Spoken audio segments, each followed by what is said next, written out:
Hello friends, welcome to my YouTube channel Devangana Anand.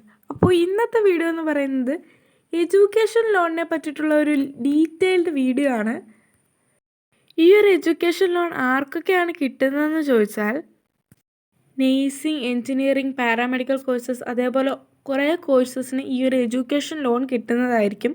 അപ്പോൾ എങ്ങനെയാണ് education loan കിട്ടുന്നത്, എങ്ങനെയാണ് അപ്ലൈ ചെയ്യേണ്ടത്, അതേപോലെ അതിന് വേണ്ട ഡോക്യുമെൻറ്റ്സ് എന്തൊക്കെയാണ്, എലിജിബിലിറ്റി ക്രൈറ്റീരിയ, എല്ലാ കാര്യങ്ങളും ഈ ഒരു വീഡിയോയിൽ ഞാൻ പറയുന്നതായിരിക്കും. വീഡിയോ എല്ലാവരും തന്നെ സ്കിപ്പ് ചെയ്യാതെ മുഴുവനായും കാണുക. അപ്പോൾ എൻ്റെ ചാനൽ സബ്സ്ക്രൈബ് ചെയ്ത് ആരെങ്കിലും കാണുന്നുണ്ടെങ്കിൽ എല്ലാവരും തന്നെ സബ്സ്ക്രൈബ് ചെയ്ത് സപ്പോർട്ട് ചെയ്യുക. കുറേ ഇൻഫോർമേറ്റീവ് ആയിട്ടുള്ള വീഡിയോസ് ഞാൻ ഇടുന്നതായിരിക്കും.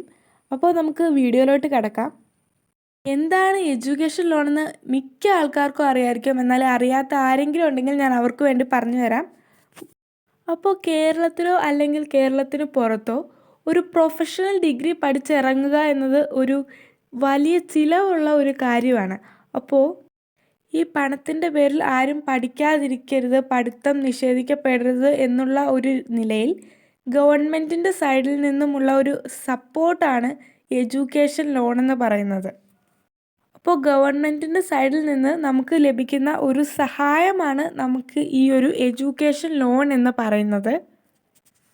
അപ്പോൾ എന്താണ് എഡ്യൂക്കേഷൻ ലോൺ എന്നത് എല്ലാവർക്കും മനസ്സിലായി കാണുമല്ലോ. അപ്പോൾ ഇനി എന്തിനു വേണ്ടിയാണ് നമ്മൾ എഡ്യൂക്കേഷൻ ലോൺ അപ്ലൈ ചെയ്യുന്നത്, വൈ എഡ്യൂക്കേഷൻ ലോൺ എന്തിനു വേണ്ടിയാണ് അപ്ലൈ ചെയ്യുന്നത് എന്നുള്ള കാര്യം പറയാം. നമ്മുടെ പേഴ്സണൽ ആവശ്യത്തിന് വേണ്ടി നമുക്ക് അപ്ലൈ ചെയ്താൽ കിട്ടുന്ന ഒരു ലോൺ അല്ല എഡ്യൂക്കേഷൻ ലോൺ എന്ന് പറയുന്നത്. പേരൻസ് അവരുടെ മക്കൾക്ക് വേണ്ടിയിട്ട് എഡ്യൂക്കേഷന് വേണ്ടിയിട്ടുള്ള സഹായത്തിന് വേണ്ടിയിട്ട് അപ്ലൈ ചെയ്യുന്ന ഒരു ലോണാണ് ഈ ഒരു എഡ്യൂക്കേഷൻ ലോൺ എന്ന് പറയുന്നത്. അപ്പോൾ ഏതൊരു സാഹചര്യത്തിലായിരിക്കും നമ്മൾ എഡ്യൂക്കേഷൻ ലോൺ അപ്ലൈ ചെയ്യുക? പലരും ചിലപ്പോൾ ഒരു ഫിനാൻഷ്യലി സ്റ്റേബിൾ ആയിരിക്കത്തില്ല. ചിലപ്പോൾ അവർക്ക് നമ്മൾ എടുക്കുന്ന ആ ഒരു ഏത് കോഴ്സാണോ ആ ഒരു കോഴ്സിന് ഫുൾ കാശ്, അത്രയും വർഷത്തെ ഫീസ് അടയ്ക്കാനുള്ള ഒരു സ്റ്റെബിലിറ്റി കാണില്ല. അപ്പോൾ അതിനൊക്കെ വേണ്ടി നമുക്ക് നമ്മൾ എഡ്യൂക്കേഷൻ ലോണിന് വേണ്ടി ആശ്രയിക്കും. അപ്പോൾ ഗവൺമെൻറ്റിൻ്റെ ആ ഒരു സൈഡിൽ നിന്ന് നമുക്ക് ഉണ്ടാകുന്ന വലിയൊരു സപ്പോർട്ടാണ് ഈ ഒരു എഡ്യൂക്കേഷൻ ലോൺ എന്ന് പറയുന്നത് തന്നെ. അപ്പോൾ എഡ്യൂക്കേഷൻ ലോണിന് എങ്ങനെയാണ് അപ്ലൈ ചെയ്യാൻ അറിയാത്തവരുണ്ടാവും. അപ്പോൾ എപ്പോഴാണ് അപ്ലൈ ചെയ്യേണ്ടത് എന്നറിയാത്തവരൊക്കെ കാണും. ഈ ഒരു വീഡിയോയിൽ ഞാൻ ഡീറ്റെയിൽഡ് ആയിട്ട് തന്നെ എല്ലാ കാര്യങ്ങളും പറയുന്നതായിരിക്കും. വീഡിയോ സ്കിപ്പ് ചെയ്യാതെ തന്നെ ഫുള്ളായിട്ട് തന്നെ എല്ലാവരും കാണാൻ ശ്രമിക്കുക. അപ്പോൾ ഈ ഒരു സമയമായപ്പോഴത്തേക്കിനും കുറേ കുട്ടികൾക്ക് അഡ്മിഷൻ കിട്ടിക്കാണും. ചിലവർ കോളേജിൽ പോയി തുടങ്ങി കാണും, ചിലവർ കോളേജിൽ പോയി തുടങ്ങി കാണത്തില്ല, ചിലവർക്ക് അഡ്മിഷൻ കിട്ടിക്കാണത്തില്ല. അപ്പോൾ എന്തായാലും നിങ്ങൾക്ക് അഡ്മിഷൻ കിട്ടുന്ന സമയത്ത്, അല്ലെങ്കിൽ നിങ്ങൾക്ക് അഡ്മിഷൻ എപ്പോഴാണോ നിങ്ങൾ എടുക്കാൻ പോകുന്നത് ആ ഒരു സമയത്ത് മാത്രമേ നമുക്ക് എഡ്യൂക്കേഷൻ ലോണിന് അപ്ലൈ ചെയ്യാനായിട്ട് കഴിയുള്ളൂ. ഒരു കോളേജിൽ ചെന്ന് അഡ്മിഷൻ എടുക്കാതെ നമുക്ക് എഡ്യൂക്കേഷൻ ലോൺ ലഭിക്കുകയില്ല. അപ്പോൾ അഡ്മിഷൻ എടുക്കുന്നതിന് മുന്നേ വേണമെങ്കിൽ എഡ്യൂക്കേഷൻ ലോൺ അപ്ലൈ ചെയ്തിടാം, അങ്ങനെ ഒരു വിചാരം വേണ്ട. നമുക്ക് ഒരു കോളേജിൽ അഡ്മിഷൻ കിട്ടിയതിന് ശേഷം മാത്രമേ എഡ്യൂക്കേഷൻ ലോണിനായിട്ട് അപ്ലൈ ചെയ്യാൻ കഴിയുള്ളൂ. ആ ഒരു കാര്യം എല്ലാവരും തന്നെ കൃത്യമായി തന്നെ മനസ്സിലാക്കി വെക്കുക. എഡ്യൂക്കേഷൻ ലോൺ അപ്ലൈ ചെയ്യുമ്പോൾ കൂടുതൽ നമ്മൾ ശ്രദ്ധിക്കേണ്ട കാര്യം എന്ന് പറഞ്ഞാൽ എപ്പോഴും നാഷണലൈസ്ഡ് ബാങ്കിൽ നിന്ന് തന്നെ അപ്ലൈ ചെയ്യാൻ ശ്രദ്ധിക്കുക. കാരണം അവരുടെ റേറ്റ് ഓഫ് ഇൻട്രസ്റ്റ് ആയിരിക്കില്ല മറ്റ് പ്രൈവറ്റ് ബാങ്കിനുള്ളത്. അതേപോലെ നമുക്കിനി ഏതെല്ലാം കോഴ്സുകൾക്കാണ് എഡ്യൂക്കേഷൻ ലോൺ ലഭിക്കുക എന്നുള്ളത് നോക്കാം. ഇപ്പോൾ കേരളത്തിന് പുറത്തോ അല്ലെങ്കിൽ കേരളത്തിനകത്തോ വിവിധ യൂണിവേഴ്സിറ്റികൾ കണ്ടക്ട് ചെയ്യുന്ന കോഴ്സുകൾ UG, PG, ഡിപ്ലോമ കോഴ്സുകൾക്കും അതോടൊപ്പം തന്നെ courses conducted by IIM, IIT, NET, CA പോലുള്ള കോഴ്സുകൾക്കും, ഇനി അതും അല്ലെങ്കിൽ ഫോറിൻ യൂണിവേഴ്സിറ്റീസ് അപ്രൂവ്ഡ് ആയിട്ടുള്ള ഇന്ത്യൻ കോഴ്സിനും, ഇനി അതുകൂടാതെ വിദേശ രാജ്യങ്ങളിൽ പോയി പഠിക്കുന്ന UG, PhD, PG കോഴ്സുകൾക്കും എഡ്യൂക്കേഷൻ ലോൺ അപ്രൂവ്ഡ് ആവുന്നതായിരിക്കും. ഇനി എലിജിബിലിറ്റി ക്രൈറ്റീരിയനെ പറ്റി പറയാം. എലിജിബിലിറ്റി ക്രൈറ്റീരിയ നോക്കുകയാണെങ്കിൽ നമുക്ക് സ്റ്റുഡൻസിന് മാത്രമേ ഈ ഒരു എഡ്യൂക്കേഷൻ ലോൺ കിട്ടുകയുള്ളൂ. അപ്പോൾ എലിജിബിലിറ്റി ക്രൈറ്റീരിയയിൽ പറയാനാണെങ്കിൽ 2 കാര്യങ്ങളാണ് ഇമ്പോർട്ടൻ്റ് ആയിട്ട് പറയാനുള്ളത്. ഒരു ഇന്ത്യൻ ആയിരിക്കണം, അതേപോലെ തന്നെ NRIക്കാർക്കും ഈ ഒരു എഡ്യൂക്കേഷൻ ലോൺ അപ്ലൈ ചെയ്യാൻ കഴിയും. അതേപോലെ സെക്കൻഡ് ക്രൈറ്റീരിയ എന്ന് പറയുന്നത്, ഇപ്പോൾ ആ ഒരു കുട്ടി അല്ലെങ്കിൽ നിങ്ങൾ തിരഞ്ഞെടുക്കുന്ന ആ ഒരു യൂണിവേഴ്സിറ്റി എന്ന് പറയുന്നത് റെക്കഗ്നേഷൻ ഉണ്ടായിരിക്കണം. ഇപ്പോൾ ഫോർ എക്സാമ്പിൾ BSc നേഴ്സിംഗ് ആണ് എടുക്കുന്നതെന്നുണ്ടെങ്കിൽ അത് INC അപ്രൂവ്ഡ് ആയിരിക്കണം, INC അപ്രൂവൽ ഉണ്ടായിരിക്കണം. അതേപോലെ തന്നെ ഓരോ സ്റ്റേറ്റ് നേഴ്സിംഗ് കൗൺസിലിൻ്റെയും അപ്രൂവൽ ഉണ്ടായിരിക്കണം. ഇനി അതല്ലെങ്കിൽ യൂണിവേഴ്സിറ്റിക്ക് ഒരു പ്രോപ്പർ അക്രഡിറ്റേഷനും അപ്രൂവലും റെക്കഗ്നേഷനും ഉണ്ടായിരിക്കണം. അതുകൊണ്ട് തന്നെ എല്ലാവരും ശ്രദ്ധിച്ച് തന്നെ കോളേജ് സെലക്ട് ചെയ്യാൻ ശ്രമിക്കുക. ഇപ്പോൾ കൂടുതൽ പേർക്കും അഡ്മിഷൻ ഓക്കെ ആയി കാണും, ചിലവർക്ക് ഈ ഒരു സമയത്ത് അഡ്മിഷൻ ആയി കാണത്തില്ല, ചിലവർ അഡ്മിഷൻ എടുത്ത് കാണത്തില്ല, അങ്ങനെ കുറച്ച് പേര് കാണും. എങ്ങനെയാണെങ്കിലും അപ്രൂവ്ഡ് ആയിട്ടുള്ള കോളേജസിലാണോ നിങ്ങൾ അഡ്മിഷൻ എടുക്കുന്നത് എന്ന് കറക്റ്റായിട്ട് നോക്കി ഉറപ്പ് വരുത്തുക. അപ്രൂവ്ഡ് ആയിട്ടുള്ള കോളേജസാണ് നമ്മൾ എടുക്കുന്നതെങ്കിൽ നമുക്ക് എഡ്യൂക്കേഷൻ ലോണിന് പിന്നെ ഒരു പ്രശ്നം ഉണ്ടാകത്തില്ല, നമുക്ക് എഡ്യൂക്കേഷൻ ലോൺ എടുക്കാൻ പറ്റുന്നതാണ്. അതേപോലെ എലിജിബിലിറ്റി ക്രൈറ്റീരിയയിലെ കുറച്ച് കാര്യങ്ങൾ കൂടി ഒന്നുകൂടെ പറയാം. എന്ന് വെച്ചാൽ ഇന്ത്യൻ സിറ്റിസൺ ആയിരിക്കണം എന്ന് ആദ്യമേ ഞാൻ പറഞ്ഞിരുന്നു. അതേപോലെ തന്നെ admission merit or entranced base ആണെങ്കിൽ നമുക്ക് എഡ്യൂക്കേഷൻ ലോൺ കിട്ടാൻ എളുപ്പമായിരിക്കും. അതേപോലെ മാനേജ്മെൻറ്റ് സീറ്റിലും നമുക്ക് ലോൺ കിട്ടും, പക്ഷേ അഡ്മിഷൻ ഒഫീഷ്യൽ ആവണം, എന്നാലേ നമുക്ക് ആ ഒരു ലോൺ ലഭിക്കുകയുള്ളൂ.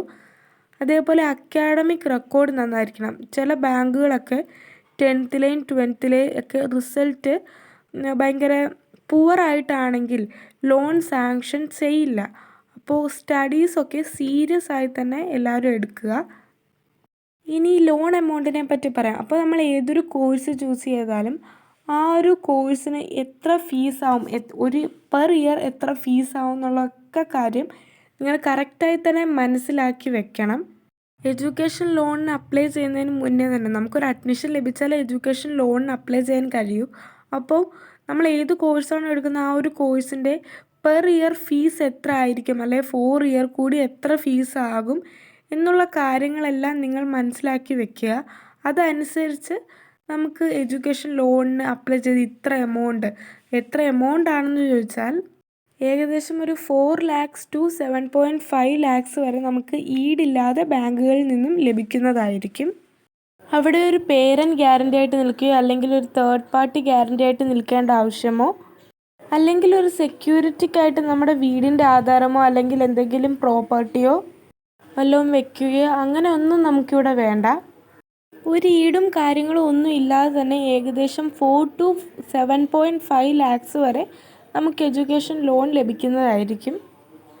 ഇനി ഈ ഒരു ലോൺ ഏതൊക്കെ കാറ്റഗറി ഫീസിലേക്കായിരിക്കും ഡിവൈഡ് ചെയ്യുന്നത് എന്ന് ചോദിച്ചാൽ ഈ ഒരു ലോൺ നമുക്കൊരു ഒറ്റ എമൗണ്ട് ആയിട്ട് തരികയായിരിക്കത്തില്ല, പകരം അതിനവർ ഡിവൈഡ് ചെയ്ത്, അതായത് ഇപ്പോൾ കോളേജ് ഫീസ്, അതേപോലെ മെസ് ഫീസ്, ഹോസ്റ്റൽ ഫീസ്, അതേപോലെ ലബോറട്ടറി ഫീസ്, അങ്ങനെ പല ഓരോ ഡിവിഷനായിട്ട് ഡിവൈഡ് ചെയ്തായിരിക്കും അവർ ഈ ലോൺ തരികയുണ്ടായിരിക്കുക. അല്ലാതെ ഒറ്റ അടിക്ക് നമുക്ക് ഈ ഒരു ലോൺ ലഭിക്കുന്നതല്ല. ഓരോ ഫീസായിട്ട് ഹോസ്റ്റൽ ഫീസ്, കോളേജ് ഫീസ്, അങ്ങനെ ഓരോ രീതിയിൽ അവർ ഡിവൈഡ് ചെയ്തായിരിക്കും നമുക്ക് ഈ ഒരു ലോൺ ലഭിക്കുന്നത്. ഇങ്ങനെ പല കാറ്റഗറി ആയിട്ടായിരിക്കും നമുക്ക് ഈ ഒരു ലോൺ പ്രൊവൈഡ് ചെയ്യുന്നുണ്ടായിരിക്കുക. ഇനി ഫസ്റ്റ് ഇയറിലാണെങ്കിൽ തന്നെ എന്ന് വെച്ചാൽ നമ്മൾ ഇപ്പോൾ ഒരു കോഴ്സിന് ജോയിൻ ചെയ്തു, ഫസ്റ്റ് ഇയറിലാണെങ്കിൽ നമുക്ക് ആ ഒരു ലോൺ കിട്ടത്തില്ല. എന്ന് വെച്ചാൽ നമ്മൾ ഒരു അഡ്മിഷൻ എടുത്താൽ മാത്രമേ നമുക്ക് ഈ ഒരു എഡ്യൂക്കേഷൻ ലോണിന് അപ്ലൈ ചെയ്യാൻ കഴിയുള്ളൂ. അപ്പോൾ നമുക്ക് ഫസ്റ്റ് ഇയറിൽ ഈ ഒരു ലോൺ ലഭിക്കില്ല. അപ്പോൾ ആ ഒരു ലോൺ ലഭിക്കാതെ തന്നെ ഫസ്റ്റ് ഇയറിൽ നമുക്ക് ഫീസ് അടയ്ക്കാനുള്ള ഒരു കേപ്പബിലിറ്റി ഉണ്ടായിരിക്കണം.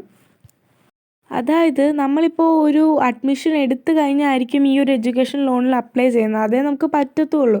അപ്പോൾ നമ്മൾ ആ ഒരു സമയത്ത് അപ്ലൈ ചെയ്ത് കഴിയുമ്പോൾ ഇതിനൊരു 2 or 3 months ഗ്യാപ്പ് വരും. നമുക്ക് ആ ഒരു എഡ്യൂക്കേഷൻ ലോൺ സാങ്ഷനായി വരാനുള്ള ആ ഒരു സമയം എടുക്കും. അതാണ് ഫസ്റ്റ് ഇയറിൽ നമുക്ക് തന്നെ ഫീസ് അടയ്ക്കാനുള്ള ഒരു കേപ്പബിലിറ്റി ഉണ്ടായിരിക്കണമെന്ന് പറഞ്ഞത്.